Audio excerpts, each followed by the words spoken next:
Snow whispered softly against the tall windows of the Aspen Peaks Lodge, each flake dissolving into the fog, like a secret too fragile to keep. Isabelle Johnson tightened her coat around her shoulders as she stepped out of the cab, her breath rising in small clouds. This was supposed to be her escape, a quiet weekend in Colorado, to forget the man who'd taught her that love could be both devotion and destruction. 5 years she had given Mark, 5 years of waiting for a ring, a promise, or even the truth. Instead, she got silence. So she had packed her life into a single suitcase and left New York behind, hoping that in the cold, she could feel something clean again. The lobby smelled of cedar and espresso. Isabelle smiled politely at the concierge, signed the form, and accepted her room key, 417. She didn't notice the flicker of confusion on the clerk's face or the small glitch in the system that would change everything. Upstairs, the hallway was quiet, the carpet thick enough to swallow footsteps. She pushed the key card into the slot. The green light blinked. The door clicked. Inside, the sound of running water broke the stillness. Steam curled from the half-open bathroom door. On the chair, a folded gray jacket. On the table, a wallet, a hotel key, and a faint trace of expensive cologne. Her pulse stuttered. "Hello," she called out, voice trembling. The shower stopped. A heartbeat later, the door opened, and there he was. Edward Hale, her CEO. Bare-chested, water still tracing his collarbone, a white towel slung low on his hips. For a long, suspended moment, neither of them spoke. Isabelle's brain short-circuited. She had seen this man only across boardroom tables, distant, controlled, almost untouchable. Seeing him now half-naked and human was like catching a glimpse of a storm behind glass, suddenly shattering. "Miss Johnson." His voice was low, startled. "What on earth, They gave me this room?" she stammered, clutching the doorknob. "I'll go back downstairs." "Wait," he said quickly. The sharpness in his tone softened. "It's late. The storm's getting worse. They might not have another room tonight. I'll manage." He looked at her for a long second, then sighed, rubbing the back of his neck. "At least stay until they sort it out. You can take the bed. I'll use the couch." The rational part of her screamed no, but the wind outside howled louder. Exhaustion weighed on her bones. Against her better judgment, she nodded. Just for the night. Later, she sat on the edge of the bed watching him set up a pillow and blanket on the sofa. The silence between them wasn't awkward. It was thick, charged like a violin string pulled too tight. Isabelle changed in the bathroom, her reflection pale against the mirror. "This is insane," she whispered to herself. "He's your boss." But under the panic, another feeling stirred curiosity. When she stepped out, Edward had dimmed the lights. He glanced up briefly. "You can rest. I'll stay up for a bit." She nodded, slipping beneath the sheets. The hum of the heater filled the space between them. Minutes stretched. Then his voice, quiet but raw. "Do you ever wonder if people know when they've broken someone?" The question pierced through the dark. Isabelle turned toward him, barely seeing his face in the shadow. "Sometimes they know," she said softly. "Sometimes they just don't care enough to look back." He didn't respond, but his breath changed slower, heavier. She thought of Mark, of the unanswered texts, the cold mornings. And for the first time, she didn't cry. She just listened to the silence, the kind that no longer felt empty. Outside, snow pressed harder against the glass, wrapping the lodge in white isolation. Isabelle closed her eyes, thinking she'd fall asleep quickly. But her body stayed awake, humming with something she couldn't name. In another corner, Edward sat with his head in his hands. He had come here to disappear, to outrun a ghost named Sophie, the woman he couldn't save. Yet somehow fate had sent him her, this quiet woman with tired eyes, and a voice that carried truth like a scar. He looked toward the bed. She was asleep now, one hand curled under her chin. He should have felt discomfort. Instead, he felt stillness. For the first time in years, morning crept in through the curtains. Isabelle stirred awake, confused for a moment about where she was.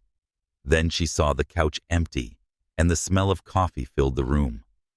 Edward stood by the window, shirt, buttoned sleeves rolled up, 2 mugs in his hands. "Good morning," he said, tone gentle, almost tentative. "Good morning," she echoed. They drank in silence.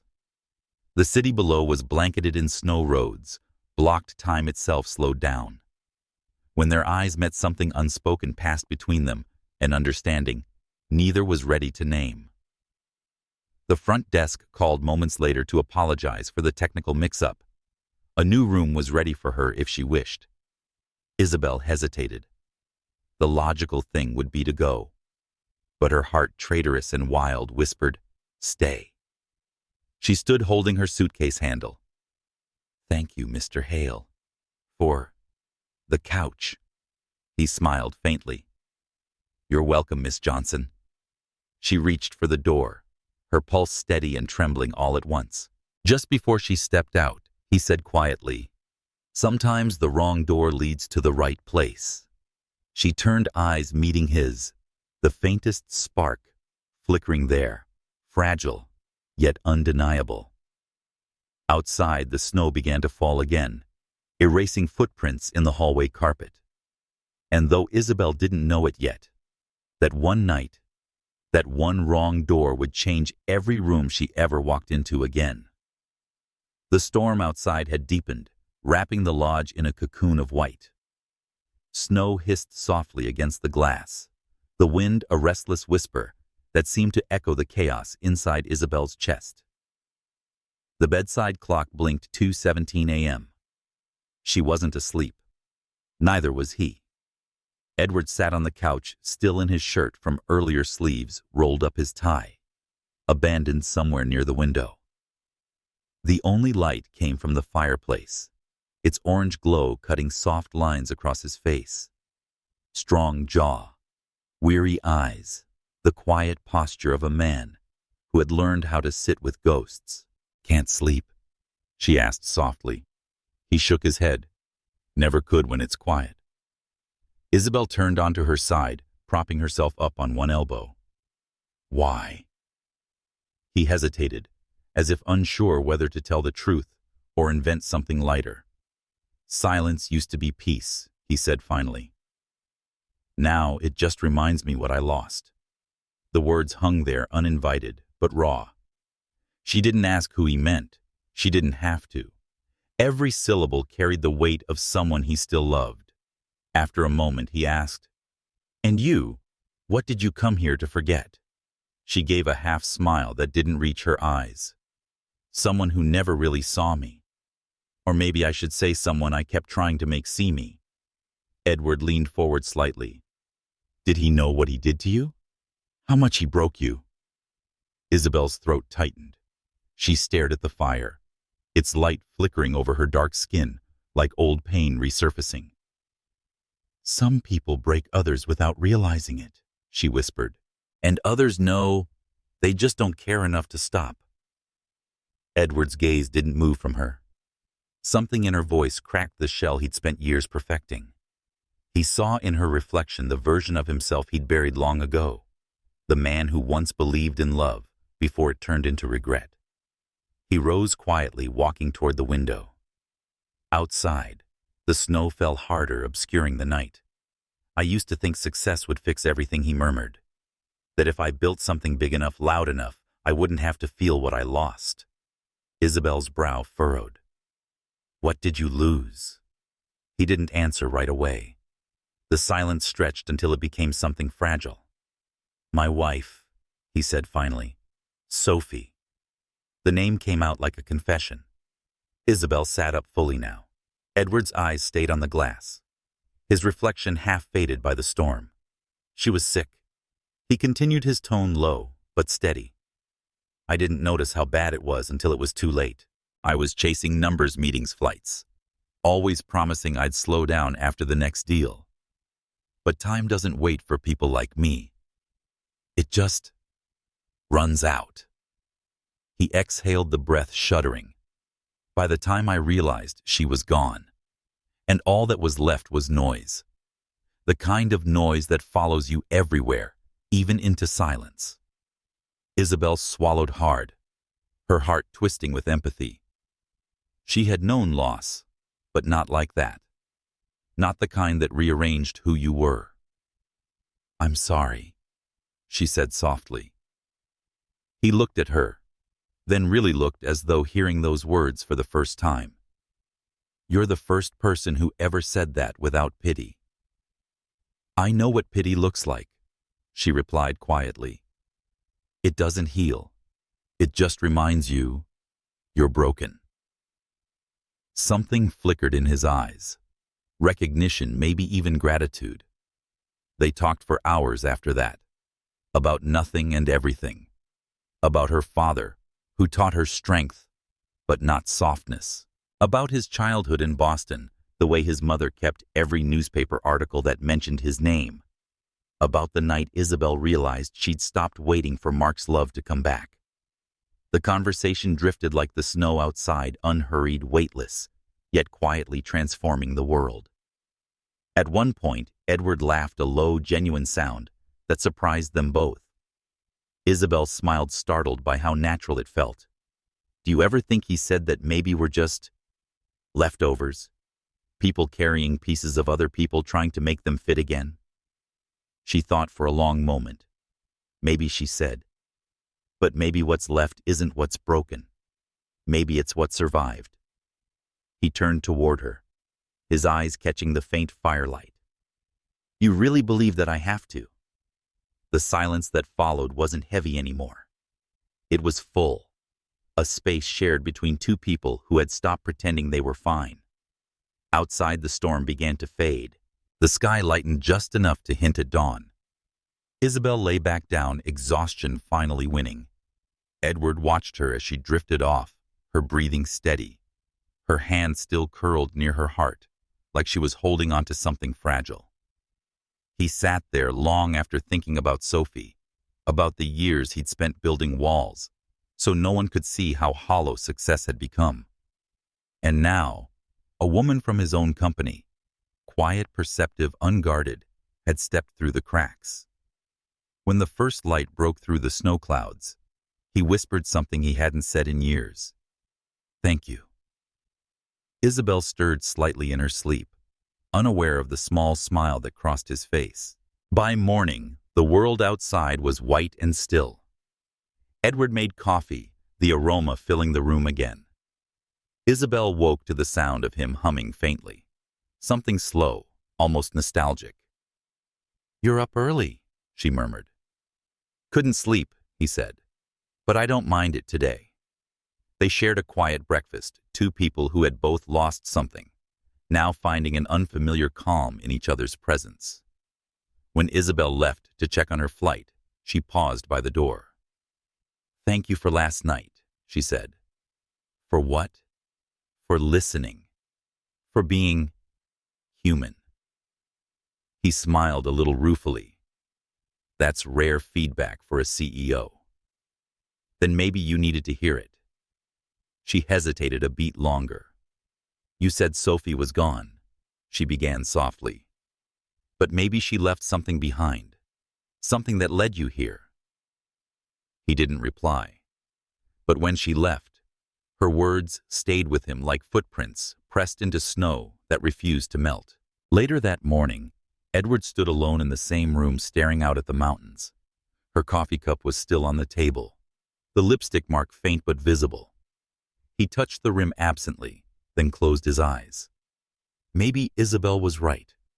Maybe the universe wasn't cruel, just unpredictable, the kind that lets grief and grace coexist. Behind him, the room phone rang. He picked it up absently, still watching the snowfall. Mr. Hale, the front desk clerk, said, "It appears your flight back to New York has been delayed until tomorrow evening." The storm grounded several planes. He hung up slowly, a faint smile touching his lips.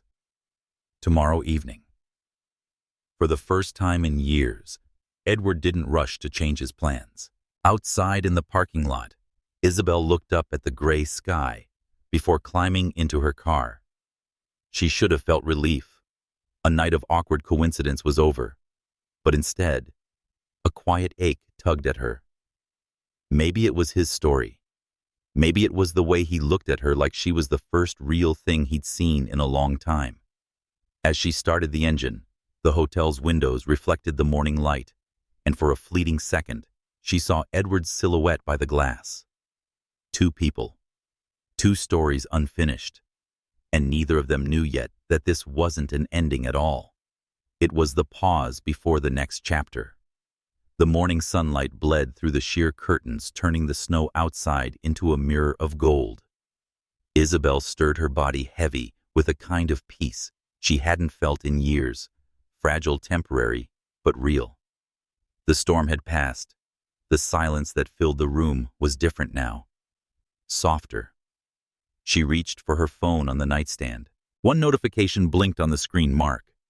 Thinking about you. Her breath caught.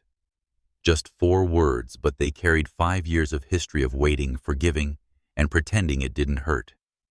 She stared at the message for a long time, the blue light reflecting off her eyes. Then slowly, she pressed the power button and turned the screen dark. Edward looked up from across the room. He was standing by the small counter pouring coffee into 2 cups, his sleeves rolled up, movements unhurried. Bad news, he asked, his tone light, but his gaze too perceptive. She hesitated. Just an old story that refuses to end. He handed her the cup, the faint smile on his lips, neither judgmental nor curious. Do you plan on reading the last chapter again? Isabelle looked at him, at the quiet steadiness in his face, and shook her head. No, she said softly. I think it's time I write something new. He tilted his head slightly, almost surprised. Most people go back to what's familiar, even if it hurts. I used to, she admitted. But I want to see myself clearly, not through someone else's eyes. Not anymore. Edward's expression changed, subtle, but unmistakable. Respect. He looked at her like she'd said something sacred, something he'd forgotten how to believe. That's rare, he murmured, to choose yourself. She smiled faintly. Maybe it's about time. Downstairs, the hotel lobby buzzed with the low hum of guests checking out. The storm had left a thin coat of ice across the roads, and the world felt washed clean, as if everything broken had been reset overnight. Isabelle approached the reception desk, suitcase rolling quietly behind her. Room 417, she said. There was a mix-up. The clerk looked flustered. Yes, Ms. Johnson. We've corrected the error. Your new room is ready, 412. We're very sorry for the inconvenience. She nodded politely, accepting the new keycard. It should have been simple, an apology, a reassignment, a fresh start. But as she turned, she saw Edward standing near the lounge, phone in hand, watching her with that unreadable calm. Their eyes met. For a second, the world outside the conversations, the luggage carts, the smell of coffee dissolved. There was only that thin, invisible thread between them, something neither of them had planned for, but both had felt last night in the dark. She walked over, a key card still in her hand. They fixed the room. She said, her voice careful, almost too formal. He nodded, once the corner of his mouth lifting. Of course they did. Silence fell again. I should move my things, she added, though she didn't move. Edward's gaze softened. You can, he said, his voice lower now. Or you could stay for breakfast. The invitation was casual on the surface, but his tone carried something else, something unspoken, cautious, and dangerously honest. Isabelle hesitated. She should go. This was her boss, her CEO, the man who lived by order and restraint. But something in his eyes, not power, not charm, but weariness, made her stay. "Breakfast," she said, pretending to think. "That sounds harmless." "Only if we try very hard," he replied, a smile ghosting across his lips. They sat by the window in the quiet restaurant, steam curling from their cups. Edward didn't talk about business.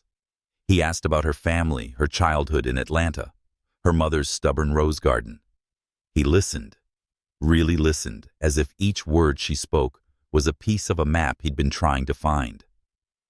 When she asked about him, he hesitated before answering. "I used to think I was a man who had everything," he said, his tone neutral. "Now, I'm not sure what that means anymore." Isabelle studied him, the fine lines around his eyes, the way he stirred his coffee, even though he didn't take sugar. There was something profoundly lonely about him, like a lighthouse that had forgotten what it was guiding ships away from. "You seem," she searched for the word, "restless." He huffed a small laugh.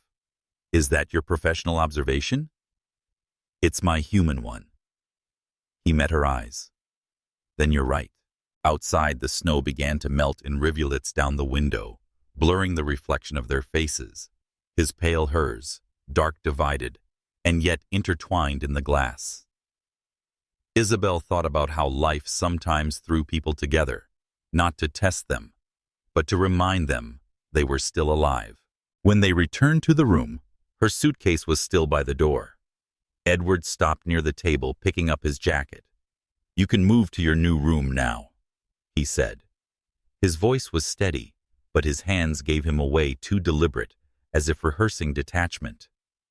"I should," Isabelle replied, though neither of them moved. He looked at her eyes, searching. "You know," he said, "I don't think this was a mistake." She blinked. "The room assignment, no." His voice dropped. "Any of it." Her heartbeat stumbled. "Edward." He raised a hand slightly, not to touch, just to slow her retreat. "I'm not saying this means something it doesn't. I just—" He exhaled the words, escaping like surrender. "Sometimes the universe misfiles the paperwork. Sometimes it gives you a second chance and waits to see if you'll notice." For a long time she said nothing. The only sound was the faint tick of the heater and the steady fall of melting snow. "I've spent years playing it safe," Isabelle said finally. "Taking the logical path, waiting for someone to choose me, pretending I didn't care when they didn't." She stepped closer, her voice trembling, but sure. "Maybe I don't want safe anymore." His eyes darkened, not with possession, but with understanding. "Then don't." The air between them shifted, charged, fragile. She looked down at the keycard in her hand, the number 412 glinting under the light. The safe choice. The easy one. But when she looked back up, he was still there, steady, waiting, not asking. For the first time in a long time, Isabelle followed her instinct instead of her fear. She set the card on the table. "I think I'll stay for a little while." Edward didn't smile. He just nodded once quietly, like someone accepting a truth he'd been afraid to name. The afternoon melted into quiet conversation and shared laughter, the kind that comes not from humor, but from relief. Two people discovering that the walls they'd built didn't have to be prisons. Isabelle told him about the poetry she used to write and never show anyone. Edward confessed that he hadn't been inside a church since Sophie's funeral because he didn't know how to pray without anger. By sunset, the world outside the window turned to gold again. Isabelle stood near the glass, watching light spill across the snow. "I should go," she said softly. Edward looked up from where he sat. "Will you?" She turned to face him. "I don't know yet." He smiled faintly. "That's progress." That night, as Isabelle packed her things, her phone buzzed again. "Mark, can we talk?" She stared at the message for a long moment, her reflection caught in the dark screen, half shadow, half light. Then she typed one word before locking the phone. No. She placed it face down, exhaling slowly. Somewhere in the room, Edward's low voice drifted through, speaking to someone on a call, calm and resolute. For the first time, the sound didn't intimidate her. It grounded her. When he hung up, he turned toward her. "Everything okay?" "Yes," she said. "For once, everything is." He nodded. Then maybe this was never about forgetting. What was it about then? His gaze held hers. "Remembering who you are." Later, when Isabelle finally lay down, she didn't dream about Mark. She dreamed about standing on a frozen lake, the ice cracking beneath her feet, and instead of fear, she felt wings forming behind her, quiet, invisible, but strong. And somewhere in that dream, she heard Edward's voice, low and certain. "Tomorrow will ask if you mean it." She didn't yet know what he meant, but she would, soon. The snow had stopped by late afternoon, leaving the mountains wrapped in a soft, white hush. Sunlight spilled across the window of room 417, gold and quiet. Isabelle sat cross-legged on the carpet, her back against the bed frame, a mug of lukewarm coffee cupped in her hands. Edward sat opposite her on the couch, sleeves rolled up, his laptop forgotten somewhere between them. It had started as small-talk, travel books, music. But hours passed, and something in the air loosened, as if the silence between questions became permission to tell the truth. "I once built a company to prove I wasn't a failure," Edward said, voice low. "To prove I deserved the life I wanted. But the higher I climbed, the smaller everything else became. People looked at me like I had everything. They didn't see how much I'd traded to keep it." Isabelle watched him carefully. "And what did you lose?" He hesitated, eyes drifting toward the window. "Myself, mostly. And the woman who used to remind me I had one." She didn't ask for details. She'd already heard enough in the way his voice cracked on "had." For a moment, neither of them spoke. The room hummed with the faint rhythm of wind outside. Not cold this time, just alive. "You know," Isabelle said softly, "failure isn't always losing what we wanted. Sometimes it's forgetting what we needed." He looked at her, surprise flickering across his face. "You sound like you've practiced that line." She smiled. "Maybe I have. I used to write poetry." "Bad poetry," she admitted, laughing at herself. "I'd like to read one." Her laugh deepened, the kind that started in her chest and carried into the air. "You really don't want that?" "I do," he said simply, and she believed him. As the hours blurred, the conversation shifted. She told him about growing up in Atlanta, about her mother who worked double shifts as a nurse but never complained about wanting to build something meaningful. Not big, just mine. Edward listened, elbows on his knees, eyes steady. "Do you know what I envy about you?" he asked. "Envy?" She raised a brow. "You're a billionaire, Edward." He smiled faintly. "Money can't buy simplicity. Or faith." She tilted her head. "Faith." He nodded. "You talk about starting over like it's possible." "Because it is," Isabelle said. "Every morning we get a chance to choose who we'll be by night. Most people just forget they can." Her words landed with quiet precision. He looked at her for a long time, the sunlight drawing gold across the line of her cheek, and for the first time in years, he wanted to believe that maybe she was right. Evening came. The world outside dimmed to lavender and shadow. The fire in the small hearth flickered, painting warmth on the walls. Isabelle sat closer now, the hem of her sweater brushing the rug. She tucked a curl behind her ear and asked, "Have you ever been truly happy, Edward?" He leaned back, considering. "Once. It was raining. Sophie and I were in an apartment we couldn't afford. The ceiling leaked in 3 places. We laughed until the landlord threatened to kick us out. He paused, his smile softening into something distant. It wasn't perfect, but it was real.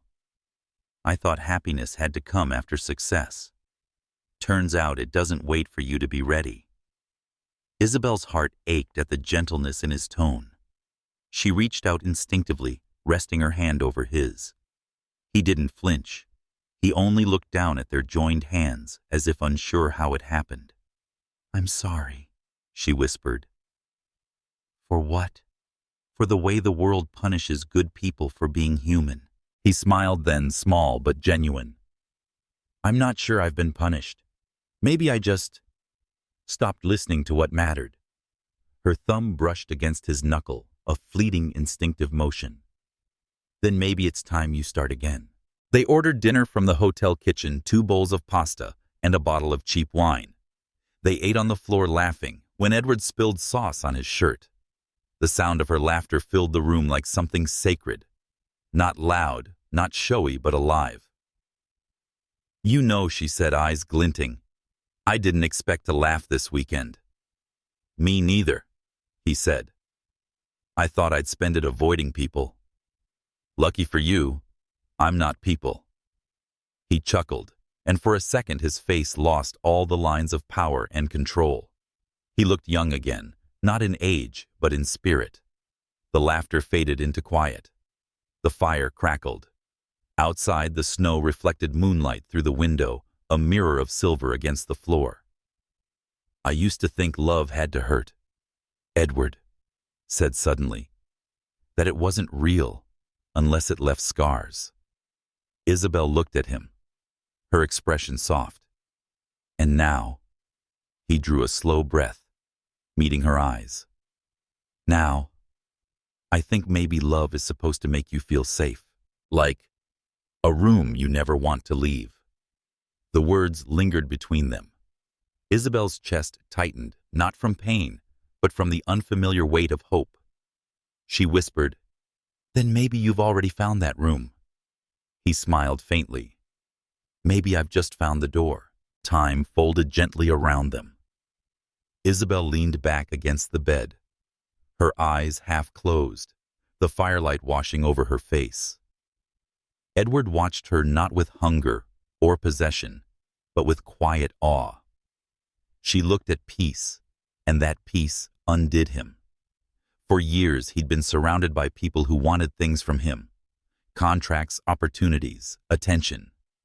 But this woman didn't want anything. She was simply there, and somehow that was enough. He rose quietly and adjusted the window curtains, letting the faint mountain moonlight spill across the floor. The light landed on her hand, pale against the dark of her skin, a contrast so natural it felt like art. When he turned back, she was watching him. "You should rest," he said softly. "Will you?" He hesitated. "Eventually." She smiled. "You don't seem like the type who sleeps." He shrugged. "You'd be surprised what I'm learning about myself tonight." Later, when she finally lay down, Isabelle couldn't sleep either. The room was too alive with warmth, with silence, with the awareness that something was shifting between them. She turned her head toward him. He was still awake, leaning against the couch, eyes fixed on the dimming fire. "Edward," she whispered. He looked over. "What happens when we leave this place?" He studied her for a moment, then said, "Maybe nothing changes, or maybe everything does. The difference is whether we pretend this didn't happen." Her heart beat faster. "And what if pretending is safer?" He exhaled. "Safety isn't living, Isabelle." The truth in his voice settled deep inside her. She turned back toward the ceiling, blinking at the faint reflection of firelight on the plaster. Maybe he was right. Maybe safety was the cage she'd built out of other people's expectations, the one she'd finally outgrown. Outside, the wind shifted, carrying with it the scent of pine and thawing snow. The fire burned lower. Edward rose, draped a blanket over her shoulders, and paused just for a second to look at her. "Good night, Isabelle." Her eyes fluttered open. "Good night, Edward." He returned to the couch, but sleep didn't come easily. He stared at the faint outline of her form under the blanket and realized something terrifying he was beginning to want again. Not control, not redemption, just connection. And that was more dangerous than anything else. By dawn, Isabelle woke to the sound of birds outside the window. Edward was gone, the couch neatly arranged. On the nightstand, a note rested beside a fresh cup of coffee. "Had to step out for a call. Coffee's warm. Don't rush the morning. E." She smiled, tracing her finger over the signature. For a moment, the world outside felt distant. New York, her job, her old fears.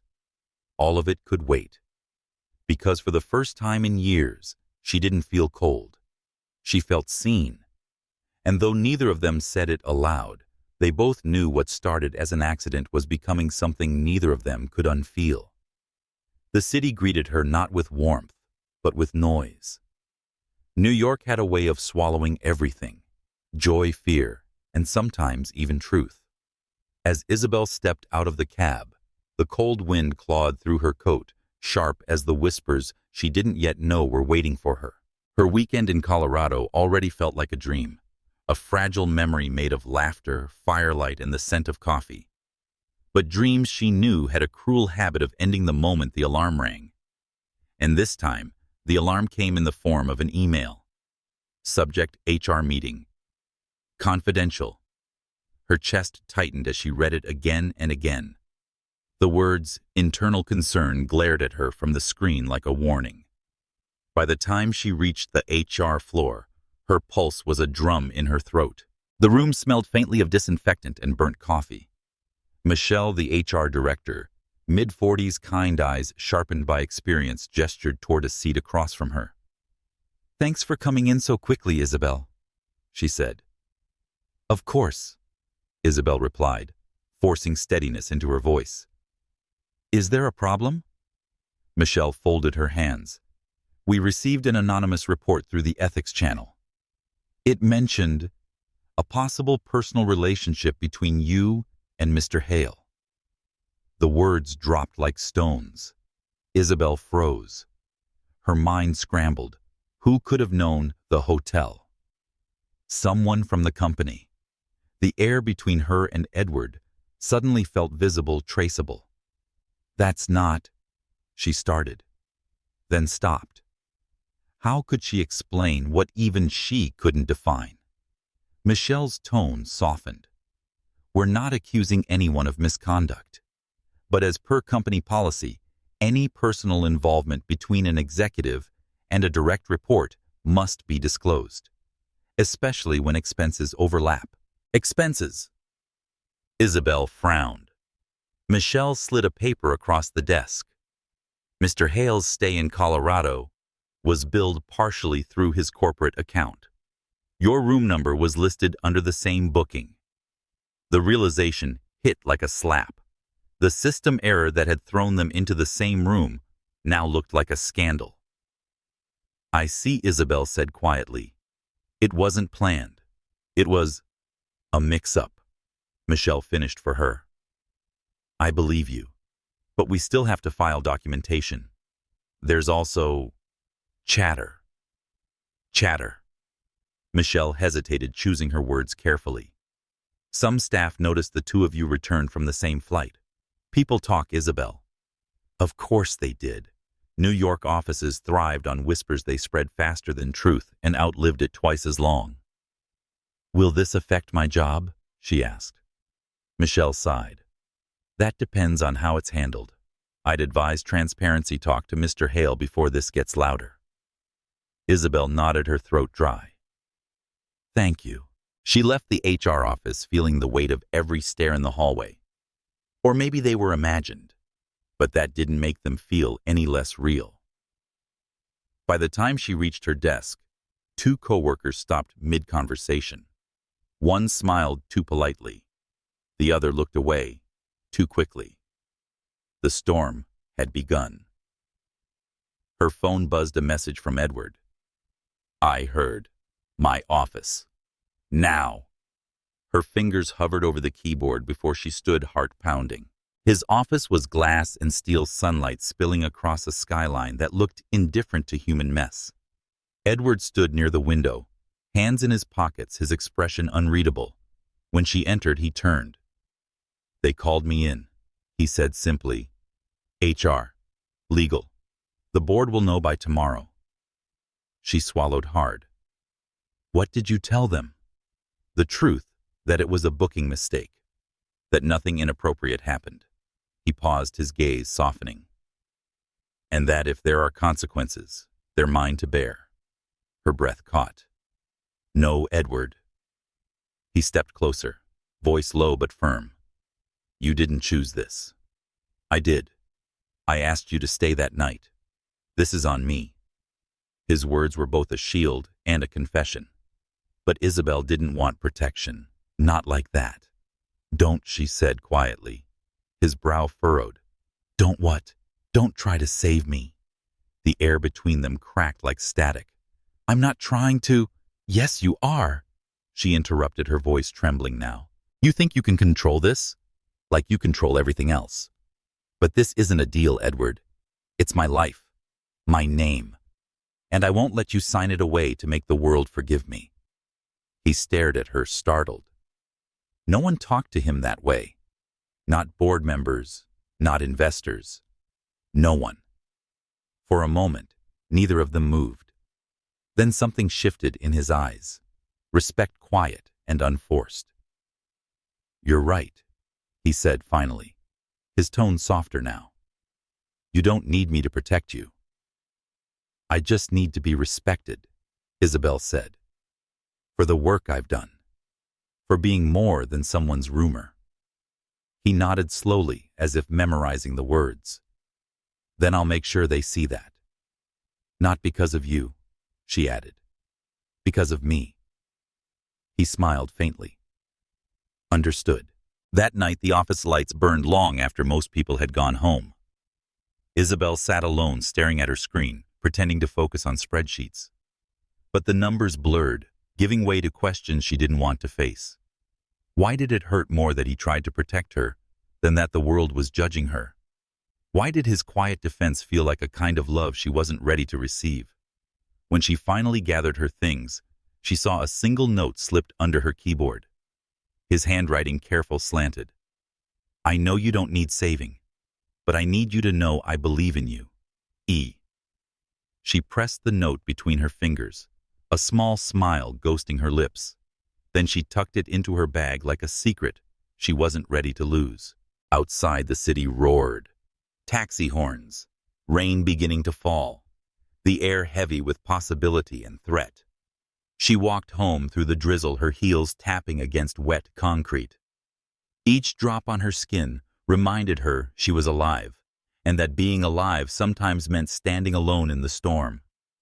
By the time she reached her apartment, her phone buzzed again. Unknown number. You should be careful who you're seen with, Isabelle. Her stomach dropped. She stared at the message, a chill crawling up her spine. The sender's number was blocked, but the intent was clear. Someone knew. Someone was watching. She sank onto her couch, heart pounding. For a long time, she did nothing, just breathed. Then she opened her laptop and began typing, fingers steady, despite the tremor inside her. A resignation letter. No. A confession. Not that either. It was a statement, short, clear, and unflinching. To whom it may concern. My work speaks for itself. My integrity is not negotiable. She hit save and closed the laptop. For the first time since she'd stepped off that plane, the fear eased, not gone, but quiet. Because she'd remembered something Edward once said, safety isn't living. And she wasn't going to hide, not anymore. The next morning when she walked into the office, whispers followed again, but she didn't shrink. She carried herself like someone who had already survived worse. From his office, Edward watched her pass through the hallway, poised, composed, unbent. And something inside him shifted again, deeper this time. She wasn't a subordinate. She wasn't even the woman who'd once stumbled into his room. She was something else now, a force the world would have to reckon with. That afternoon, the board called an emergency meeting. Edward entered late. His jaw set the tension in the air thick enough to cut. The chairman cleared his throat. "There's a formal complaint regarding your relationship with Ms. Johnson." Edward met their eyes without flinching. "Then let's address it," he said calmly. "Because I have no intention of hiding what's real." A murmur rippled across the table. Somewhere outside, Isabelle stood by the window, unaware of the line he had just drawn, one that would either destroy them or make them free. And for the first time since the storm began, she felt the faintest warmth again, the kind that comes not from comfort, but from courage. The rain came to New York the way memories do, softly at first, then all at once. It was a Friday evening when Isabelle saw him again. Mark. He was standing outside the cafe near her office, that same casual arrogance in his stance, though time had etched something else into his face. Regret. Or maybe the performance of it. His umbrella dripped onto the pavement, and when their eyes met, he smiled like no years had passed. "Can we talk?" he asked. She hesitated. Every instinct told her to keep walking, but there was a strange calm in her chest, a strength that hadn't existed before Colorado, before Edward. So she nodded. 5 minutes. Inside the cafe was warm and dim, filled with the smell of espresso and the sound of rain beating against the glass. They sat opposite each other, two ghosts pretending to be people again. "You look good." Mark said the same line he'd used when he wanted to ease his way back into her life. "I am good," she replied simply. He blinked, a flicker of surprise crossing his face. "I've been thinking about you," he started. "About what happened. I was stupid, Isabelle. I didn't see what I had until I left," she finished for him, her tone steady, almost kind. He nodded. "Yeah, I've changed." The corners of her mouth lifted, but not into the smile he expected. It was softer, sadder. "No, Mark," she said. "You haven't. I have." He looked at her, genuinely confused. "What does that mean?" "It means I don't need to be seen by you anymore," she said. "For years, I tried to fit into the version of love you offered. The waiting, the silence, the almosts. But I don't live there anymore." For a long moment he said nothing. The rain filled the space between them. "You're with him, aren't you?" Mark finally asked, voice tightening. "This isn't about him," Isabelle said gently. "It's about me learning. I deserve more than apologies that come too late." Mark leaned back, exhaling sharply. "He's your boss. You'll end up being a headline." "Maybe," she said, standing. "But at least it'll be my story." She left before he could respond. The bell above the cafe door chimed as she stepped into the rain, and for the first time, the sound didn't feel like an ending. It felt like release. Across the city, Edward Hale sat in his penthouse office, the glow of the skyline casting silver across the floor. His phone buzzed. A name appeared on the screen he hadn't seen in years. Emily Harper, Sophie's sister. He hesitated before answering. "Emily?" Her voice trembled, soft but urgent. "Edward, hi. I didn't want to call like this, but there's something you should have. Sophie left it with me, a letter and a key. I think she meant for you to see it when you were ready." The world tilted for a second. Sophie. Her name still lived like a quiet ache in his chest. But this was different. "When can I come?" he asked. "Tomorrow morning," Emily said. "And Edward." She wasn't angry. She wanted peace. "You'll understand when you read it." When the call ended, he just sat there staring out over the city. He hadn't realized until now that part of him still believed forgiveness was impossible, that he didn't deserve it. But maybe Sophie had known better. The next morning, the sky hung low and gray. Edward drove out to the old brownstone in Brooklyn, where Emily lived. The neighborhood was quiet, the streets damp from last night's rain. When she opened the door, her eyes softened. "You look tired," she said. "I am," he admitted. She motioned for him to follow her inside. The house smelled faintly of cedar and jasmine, Sophie's favorite. In the living room, a small wooden box rested on the coffee table. "She gave it to me a month before she passed."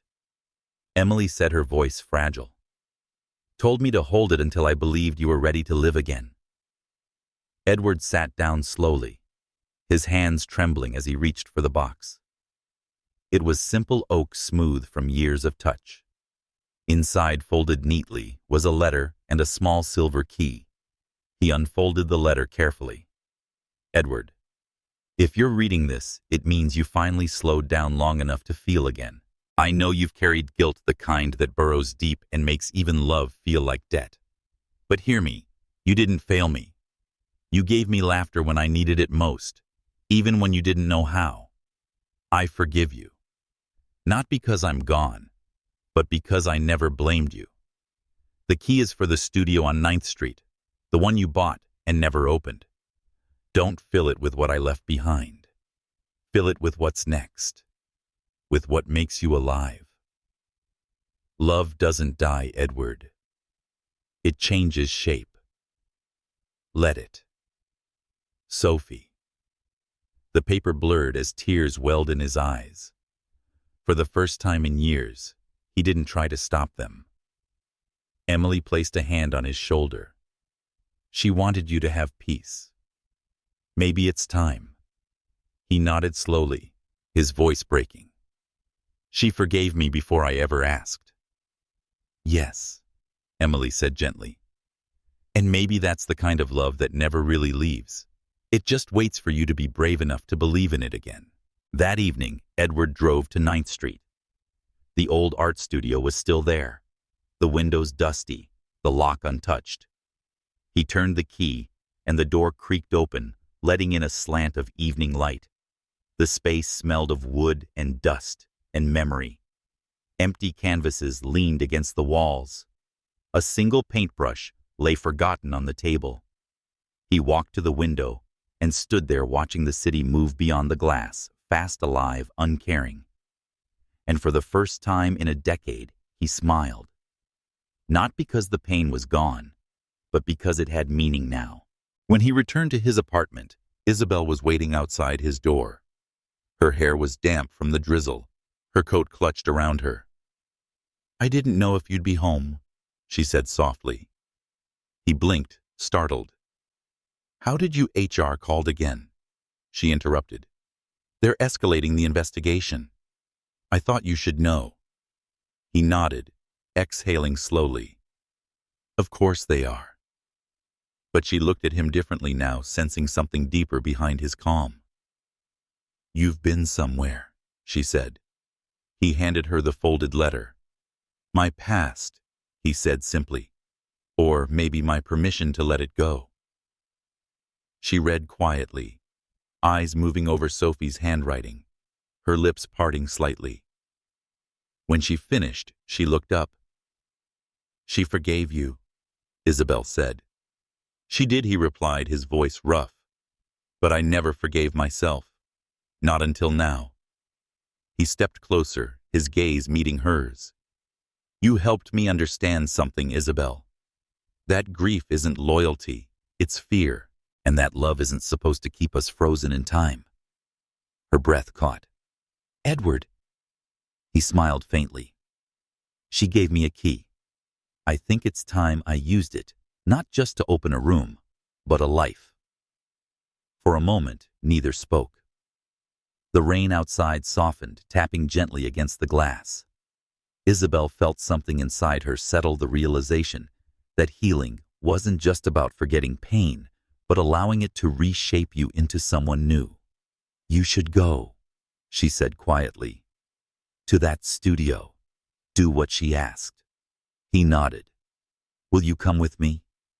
She hesitated, not out of fear, but because she knew what his question meant. It wasn't about a building. It was about beginning again. Finally, she said, yes. Later that night, as they stood outside the old studio again, Edward unlocked the door. The hinges groaned open, the air cool and still. He turned to her. She told me to fill it with what makes me alive, he said softly. And what does Isabelle ask? He looked at her, really looked, and smiled the kind of smile that carried both endings and beginnings. You, he said simply.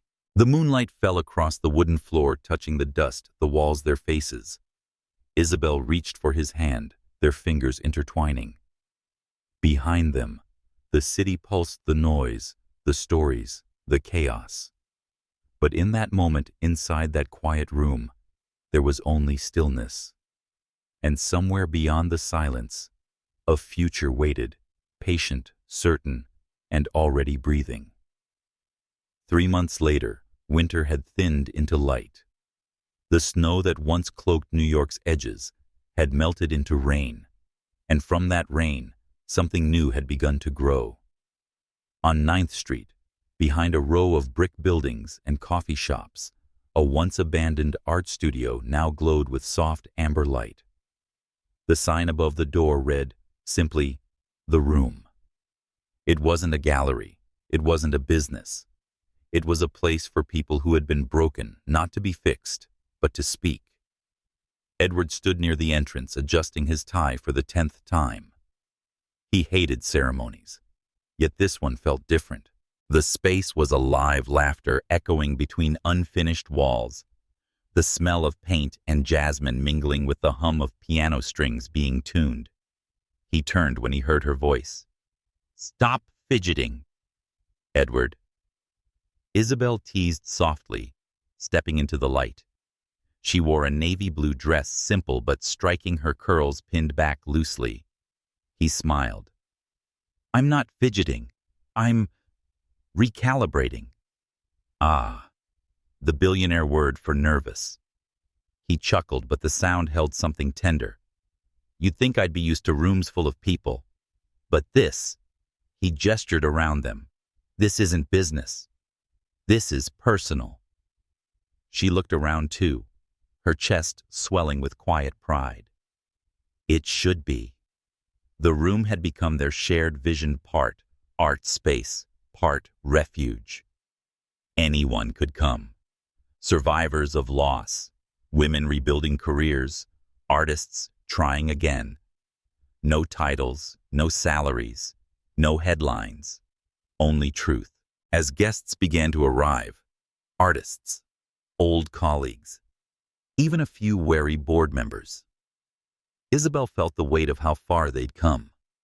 The whispers that once followed her through office halls had faded, replaced by curiosity, and slowly by respect.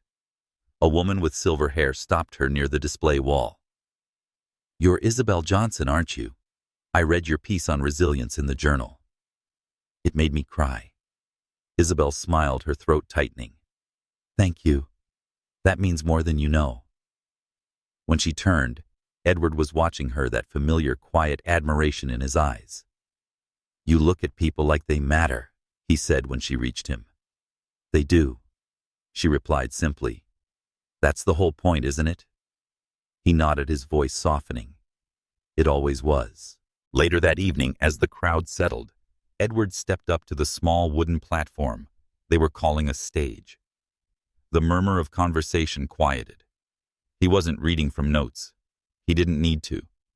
When I first walked into this space, he began, it was filled with dust and silence, the kind of silence that reminds you how heavy regret can be. His voice wavered just for a second. Tonight that silence has changed. It isn't empty anymore. It's music. He looked toward Isabelle, his expression unguarded. And I owe that to someone who reminded me that being human is louder than being perfect.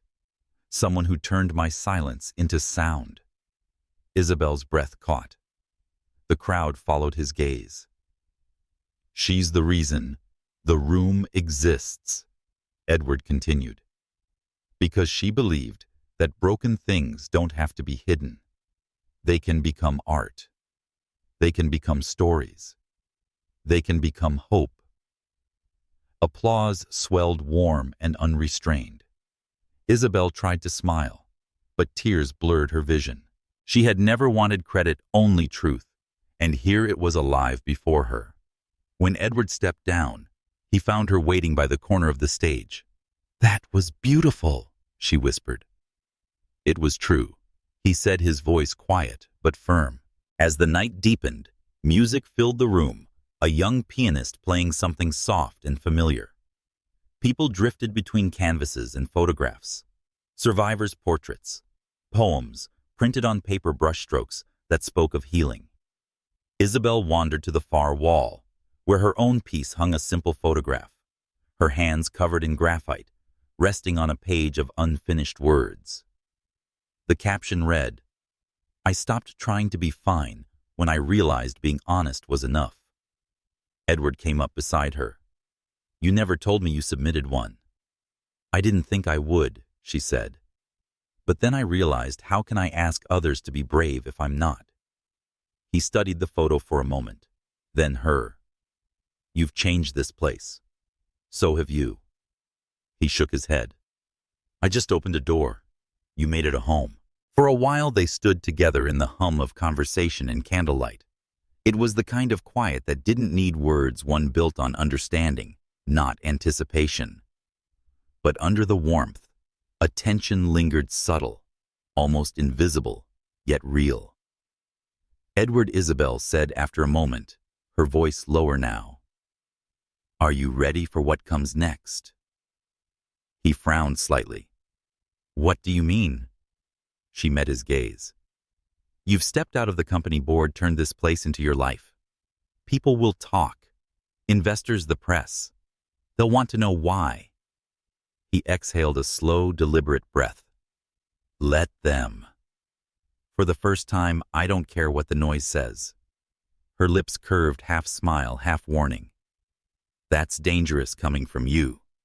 "Maybe," he said. "But freedom always looks dangerous to those still chained." At midnight, the last guests began to leave.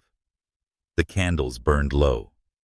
Isabelle helped stack empty glasses, while Edward played a few notes on the piano, a melody she didn't recognize, slow and imperfect.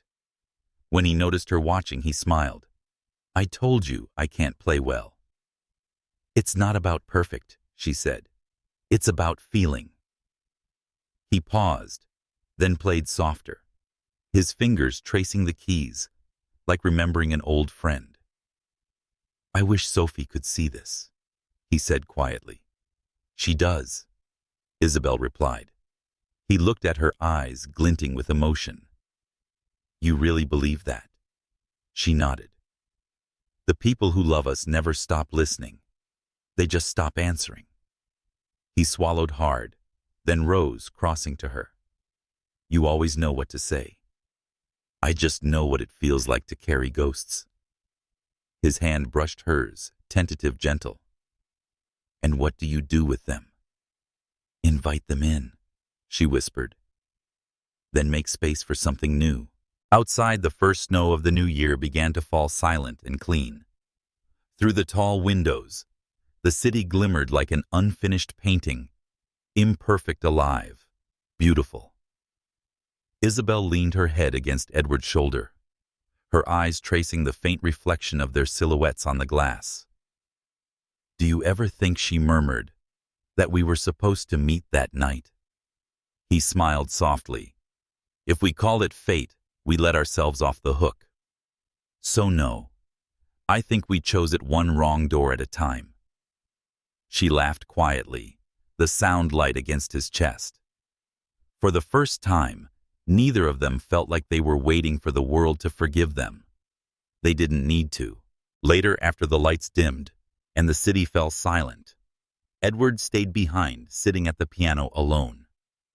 His fingers moved absently across the keys, repeating the same unfinished melody. He stopped midway, looking toward the wall where Sophie's old key now hung inside a frame beside Isabelle's photo. The past and the present, side by side. He closed his eyes, exhaled slowly and whispered, "Thank you." Outside, Isabelle stood in the doorway, watching him through the glass. The man who once hid behind control was now unguarded, raw, real. And as she watched him, she realized something she hadn't before, that love wasn't about saving someone. It was about staying even when saving wasn't possible. She smiled, stepping out into the snow. Above her, the sign, "The Room," glowed softly against the night. A space once filled with silence had become a sanctuary for them, for others, for anyone brave enough to walk through the wrong door and find something right. A year later, the world outside had turned white again. Snow drifted against the tall glass windows of the room, soft and slow, the way time moves when it no longer hurts. Inside, laughter filled the air, the laughter of children, of women who once spoke only in whispers, of men learning how to start over. The room had grown beyond them now. What began as a refuge had become a heartbeat for the city. There were paintings where silence used to live, poems pinned to brick walls, music weaving through the conversations like warmth made audible. And yet, amid all of it, Isabelle still stood by the window, sometimes her hands wrapped around a mug of tea, watching the snow fall. She didn't stand apart because she was lonely. She stood there because she still marveled at how much could change in a year, at how a single wrong turn in a hotel hallway could redirect the entire trajectory of two lives. Behind her, Edward sat at the piano, surrounded by a circle of children from the local shelter. He was teaching them a simple melody, one that stumbled and rose imperfect, but full of joy. His voice was low, patient. "Try again," he told a boy who had missed a note. "The key doesn't care if you fail. It only wants you to try." The boy laughed and tried again.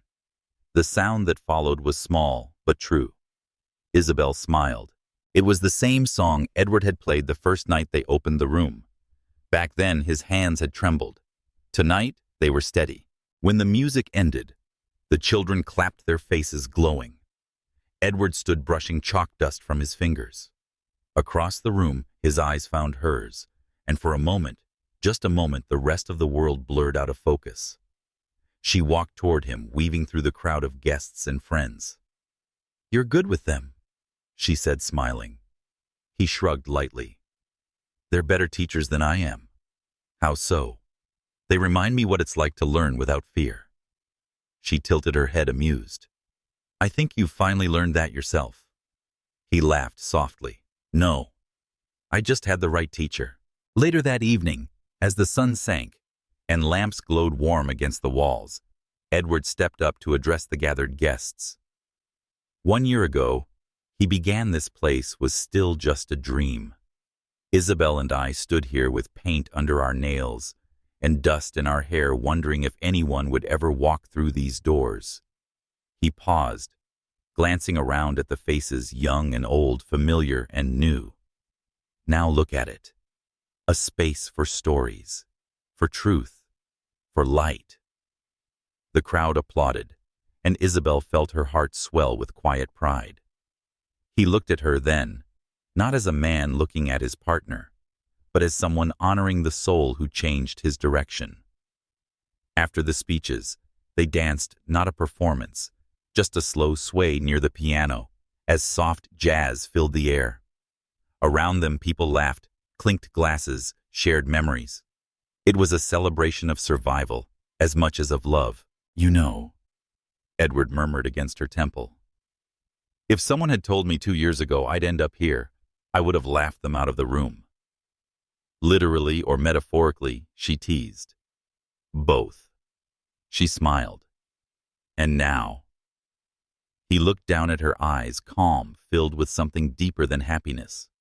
Something like peace. Now I think maybe fate isn't random. Maybe it's just timing disguised as chaos. Her lips curved softly. Sometimes the wrong door leads exactly where you're meant to go. He brushed a stray curl from her cheek and kissed her forehead. And you, he whispered, were the door I was always supposed to walk through. Outside, the snow thickened, muffling the city into stillness. Inside, the room glowed a lighthouse for anyone still learning how to come home to themselves. But peace never stays still for long. A soft chime sounded from the entryway, the bell over the door. Isabelle turned to see a young woman standing there, hesitant, clutching a portfolio to her chest. She couldn't have been more than 22. Her coat was soaked, her expression half hope, half fear. "Hi," the girl said quietly. I heard this is where people can show their work, even if it's not good yet." Isabelle smiled gently. "Especially if it's not good yet." The girl exhaled with visible relief. "I'm Maya," she said. "I just moved here. I don't really know anyone." "Then you do now," Isabelle said, motioning her in. "Come warm up. We'll find you a corner." As she led the girl toward the fireplace, Edward watched from across the room. Something stirring in his chest, a flicker of recognition. Not for the girl, but for the feeling. The way she had once walked into his life, uncertain, cautious and brave enough to stay. He turned back to the piano, pressing one quiet note. It rang clear through the air. Later that night, after everyone had gone, Isabelle and Edward stayed behind to clean up. The fire crackled low, and outside the snow fell harder, turning the street into a river of white. Isabelle stacked empty cups, humming absently. Edward leaned against the piano, watching her. "You know, he said we should think about expanding." She looked up, surprised. "Expanding?" He nodded. "A second space. Maybe in another city. Boston, maybe. Or Chicago." She blinked, a slow smile forming. "You want to build another room, not build," he corrected softly. "Grow. Let it reach more people." Her smile deepened, but there was something thoughtful in her eyes. "That's a big step, Edward." He shrugged lightly. "Every good thing we've done started with one." She crossed the room, resting her hands on his shoulders. "Then we'll do it together." He covered her hands with his. Always. The wind rattled the windows, but inside everything felt warm, steady. Isabelle walked to the window again, the same one she had stood by a year ago. Outside, the city lights shimmered beneath the snow. Behind her, Edward began to play the same melody as before, only this time it was finished. She closed her eyes, letting it wash through her. When he stopped, she turned. "That song," he smiled. "It doesn't have a name yet." She thought for a moment. "Call it The Light in Winter." He nodded. "Perfect." They stood there in silence, two people who had learned that survival was its own form of grace, that love didn't need to be loud or flawless, only real. As the final embers dimmed, Isabelle leaned her head on his shoulder. "Edward." "Yes." "Do you ever wonder what would have happened if we'd never been assigned the same room?" He chuckled quietly. "No. Why not?" "Because I think," he said, turning to kiss her forehead, "the universe would have found another way to make us collide." She laughed softly, eyes glimmering with light. And outside, the snow kept falling, endless, pure, infinite, blanketing the city that once broke them both, now forgiving, now reborn. Love doesn't need to be perfect. It only needs the courage to be honest, to stand in the light, even when the world isn't ready for it. As the night deepened, Isabelle turned off the last light in the room. Behind her, Edward locked the door, and together they stepped into the snow, hand in hand. The sign above them glowed softly in the dark, a promise of beginning. And though neither said it aloud, both knew this wasn't the end. It was the start of everything that came after.